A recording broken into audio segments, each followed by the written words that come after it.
The International Court of Justice's ruling today was not a clear win for either side. On the central question, should Israel stop the war in Gaza? Should the military stop all operations? There was no answer from the court. That means very likely the war will go on. But the court did grant a number of emergency measures that effectively put Israel on notice. The court found that it's plausible that Israel is committing a genocide. But it did find sufficient grounds to move the case forward. It is a very carefully crafted judgment. The judges really threaded the needle. Let me explain. The biggest thing to be clear about, and you'll hear this repeated over and over again, is that today's ruling at the UN's highest court was not about whether Israel has committed genocide in Gaza. It was about what steps need to be taken to protect Palestinians in Gaza while the court figures out over the next few years whether a genocide is taking place. The court is acutely aware of the extent of the human tragedy that is unfolding in the region and is deeply concerned about the continuing loss of life and human suffering. So to understand the court's ruling, you first have to understand what was being asked of it. South Africa was making the case to the court that Israel's war in Gaza constitutes genocide. South Africa has the legal right to bring this case because, like Israel, it is a party to the International Convention on Genocide. And you can think of the argument it made in two broad ways. To die a slow death because of starvation and dehydration, or to die quickly because of a bomb attack or snipers, but to die nevertheless. First and foremost, South Africa was arguing, just look at what's going on. By now, the health ministry in Gaza estimates 25,000 people have died, mostly women and children. Hospitals and refugee camps have been bombed. Israel argued in court the military has been targeting Hamas strongholds. Humanitarian aid has been choked off. Israel argued Hamas is hoarding supplies. And according to the UN, nearly all, 85% of people in Gaza have been forced to flee their homes. Israel's argument in the court, it's a conflict zone, and residents were warned to leave in accordance with humanitarian law. The court considers that the civilian population in the Gaza Strip remains extremely vulnerable. But importantly, and this is legally critical to making a case on the grounds of genocide, South Africa argued in court there has been genocidal intent. Israel has deliberately imposed conditions on Gaza that cannot sustain life and are calculated to bring about its physical destruction. South Africa's lawyers pointed to key statements made by senior Israeli officials, including the defense minister. We are fighting against human animals, and we are acting accordingly. And Israel's president, Isaac Herzog, said at a news conference shortly after the October 7th attack, it is an entire nation out there that is responsible, explaining that this rhetoric about civilians not being aware, not involved, it's absolutely not true. Israel, however, says these were simply emotional comments made on the heels of a savage attack by Hamas, not actual policy, and it made several arguments of its own. The applicant has regrettably put before the court a profoundly distorted factual and legal picture. The entirety of its case hinges on a deliberately curated, decontextualized, and manipulative description of the reality of current hostilities. Israel argued that the case accusing it of genocide was obscene and libelous, given the objective of the group it's fighting is to wipe Israel off the map. That if there have been acts that may be characterized as genocidal, then they have been perpetrated against Israel. Hamas killed some 1,200 Israelis, mostly civilians, on October 7th.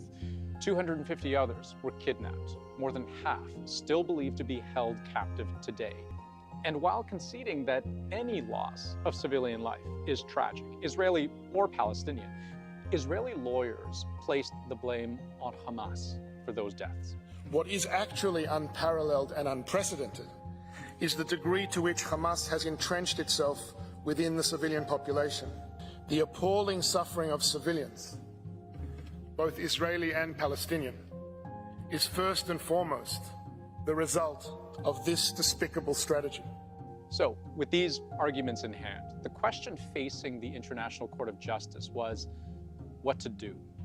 Again, the goal not to decide whether any of this constitutes genocide, but rather to determine if there is a plausible case that could be made of genocide and whether the situation itself is so dire, so urgent, so potentially irreparably harmful that something must be done now.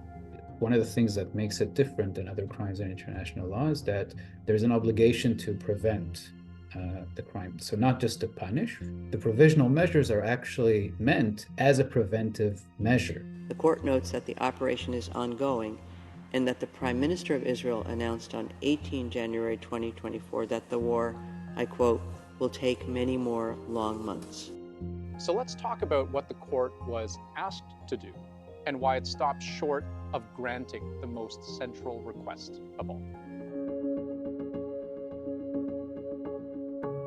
South Africa asked the court to compel Israel to do several things. In relation to the Palestinian people, take all reasonable measures within their power to prevent genocide.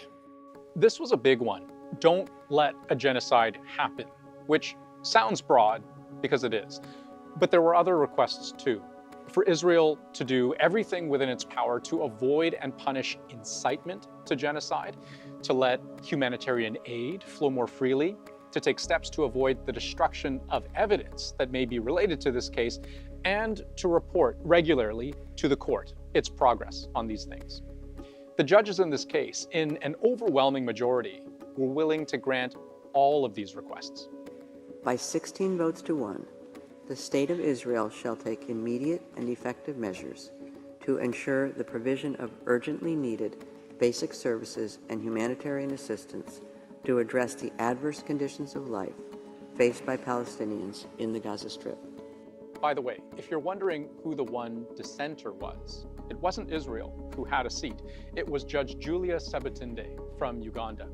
When the vote was 15-2 on some measures, like taking steps to avoid the destruction of evidence, the other dissenting voice was from Israel's judge. But the one major point for which there does not appear to be any vote at all, no mention in the main ruling whatsoever, was on the very first thing South Africa had requested. 1. The State of Israel shall immediately suspend its military operations in and against Gaza.